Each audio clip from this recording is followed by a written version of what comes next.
तो दोस्तों लोकी का एपिसोड 2 आ चुका है और इसको देखने के बाद मेरा टोटल रिएक्शन था, क्या बात है सर, क्या बात है सर, क्या बात है, ये बात है। तो जो एक वीक का वेट था वो पूरी तरीके से वर्थ था। तो कुर्सी की पेटी बांध लो क्योंकि वीडियो बहुत ही बवाल होने वाली है। तो आगे बढ़ते हैं इसी के साथ। तो जब एपिसोड 2 की स्टोरी स्टार्ट होती है तो ऐसा लगता है हमने कहीं कहानी मिस तो नहीं कर दी, हम डायरेक्ट एपिसोड 3 में तो नहीं आ गए। लेकिन ऐसा बिल्कुल भी नहीं था क्योंकि वो बेसिक स्टोरीज को दिखाना नहीं चाहते थे क्योंकि इससे व्यूअर्स हो सकता है कि बोर हो जाए, और ये बहुत ही अच्छा मूव भी था। तो डायरेक्ट हमें ऐसा दिखाया जाता है कि लोकी और मोबियस हंटर 5X को ढूंढने लग रहे हैं और वो उसके ढूंढने के लिए 1977 में आ चुके हैं। और उनकी एंट्री होते ही हमें बहुत सी ईस्टर एग्स वाले पोस्टर देखने को मिलते हैं, जिसमें से एक पोस्टर था ओल्ड डिज्नी मूवी का और एक पोस्टर था कॉन्गो की मूवी का। तो जैसे कि हमने इथर्नल मूवी में देखा था, कॉन्गो एक बॉलीवुड स्टार बन जाता है और हिंदी पोस्टर से हमें ये पता चलता है। और लोकी मोबियस आगे बढ़ते ही बहुत जल्दी 5X को भी ढूंढ लेते हैं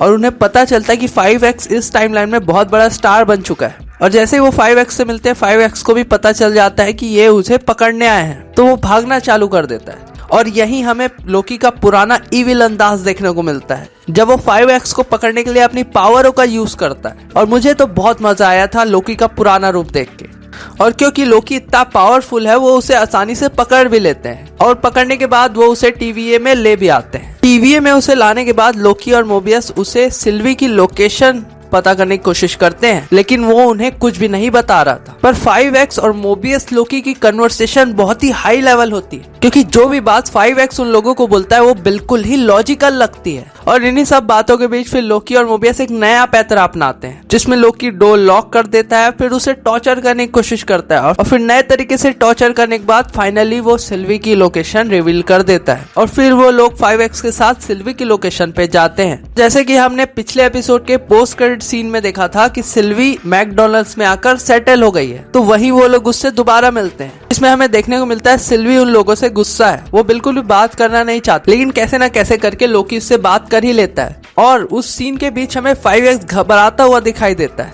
लेकिन वो कुछ भी नहीं बता रहा था। और जब सिल्वी उसका माइंड रीड करती है तो लोगों को जनरल डॉग्स के मिशन के बारे में पता चल जाता है कि असल में जनरल डॉग्स अल्टरनेटिव टाइमलाइंस को बॉम्ब से उड़ाना चाहती है, जिसमें ओबी टेम्परर लूम को फिक्स कर देता है, लेकिन वो बताता है कि डोर ओपन नहीं हो रहा है जिससे वो सब मारे जा सकते हैं। और वो ये भी बात बताता है कि डोर केवल उसी के टेम्परर ऑरा से ओपन होगा जिसने उसे डिजाइन किया है, और इसे ही हु रिमेन्स ने डिजाइन किया था, लेकिन अब वो मर चुका है और इसी कारण सिचुएशन अभी बहुत ज्यादा नाजुक है। और फिर एक सीन में लोकी, मोबियस और सिल्वी पहुंच जाते हैं जनरल डॉग्स की वो लोकेशन में जहां वो बॉम्ब फिट कर रहे थे अल्टरनेटिव टाइम लाइन्स को फोड़ने के लिए, और वो तीनों उन्हें रोकने की बहुत ज्यादा कोशिश करते हैं।